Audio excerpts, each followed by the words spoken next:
tell you I told you so, but I told you so. When the White House and the GOP failed to act on the Trump immigration agenda in the first 100 days of his presidency, his pledge to build a wall would be jeopardized.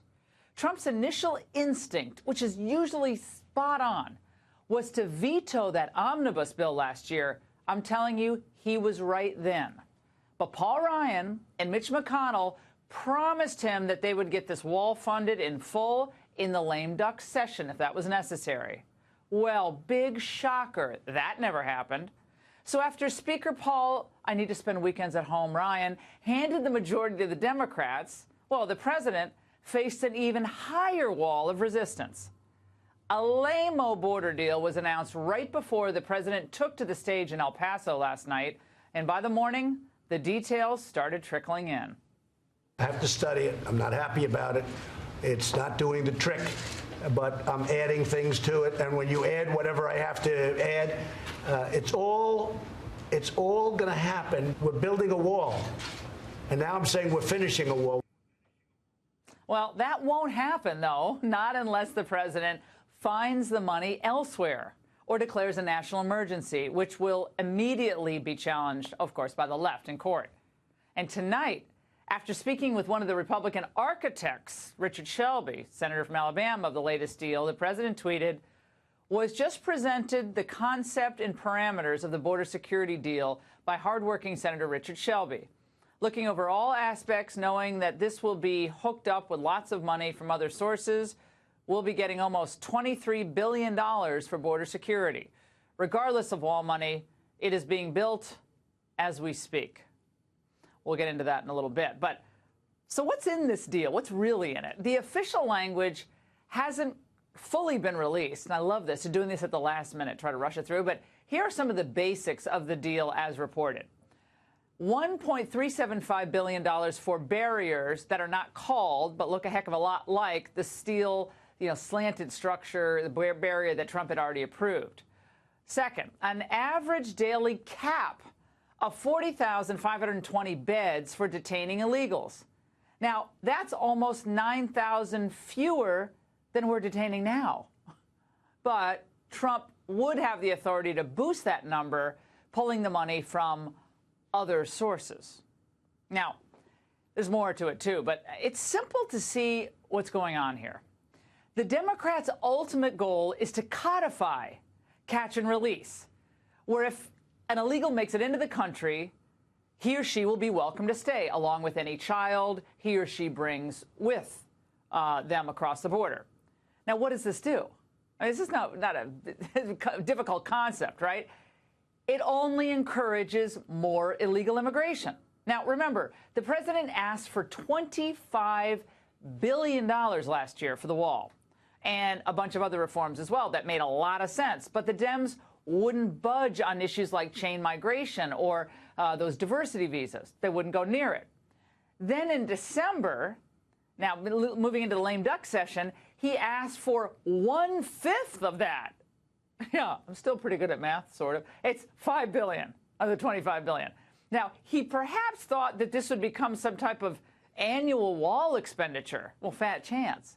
They don't want a wall. They never wanted a wall. But on the bright side, and I have to look at the glass half full here, the current deal does expose just how far left the Democrat Party has gone on the issue of illegal immigration. They've gone from this.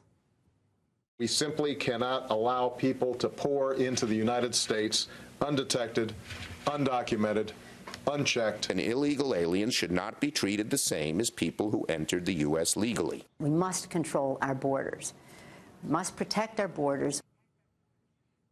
To this. We know that walls do not save lives. Walls end lives. There is no bargain in which we can sacrifice some of our humanity to gain a little more security. Oh, really? So walls kill people. Well, last year there were 1,247 people slaughtered in a vicious fashion, many of them, by the cartels and other criminals across the border in Juarez. That was a 62% jump from the year prior. It's a killing field there. So Beto can't possibly mean we should tear down the current wall in El Paso, can he? Well, think again. Remember this gem that then Congressman O'Rourke sent out in 2015? It read, "Tear down this wall." Oh, boy, that's a keeper. Well, I can tell you that the people we met in El Paso last night, they disagreed vehemently. And an underreported fact is that about half of the audience at the Trump rally were themselves Hispanic. And they most certainly do not want the wall between the cartel-run Juarez and El Paso torn down. No way. They love their peaceful community. It was a really fun place to be. We loved meeting the folks we met there last night. They don't want any part of Juarez's way of life with beheadings and bodies that have been dumped in the street. Last year, Juarez had 1,200 murders. El Paso, right next door, a few feet away, had 23 murders. Walls work. Actually, there's nothing like them for what we're talking about. We want to stop drugs. We want to stop traffickers. We want to stop criminals from coming in. Walls save lives. Now, of course, as much as we wish things were different, the fact of the matter is Trump is vowing to continue this fight right through the 2020 election about the wall and keeping our country safe.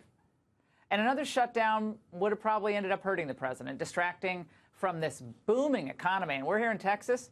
It is off the charts. And there's a lot of other great news as well that would be distracted from if this thing continued in a shutdown form, including the China negotiations going on right now in Beijing.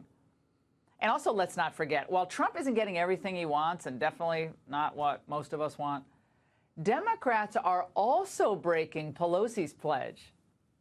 Is there any situation in which you would accept even $1 of wall funding for this president in order to reopen the government?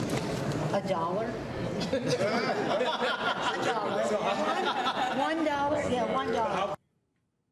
Well, try $1.375 billion. She might not want to call it a wall, but that's what it is. And that's not all bad. And that's the angle.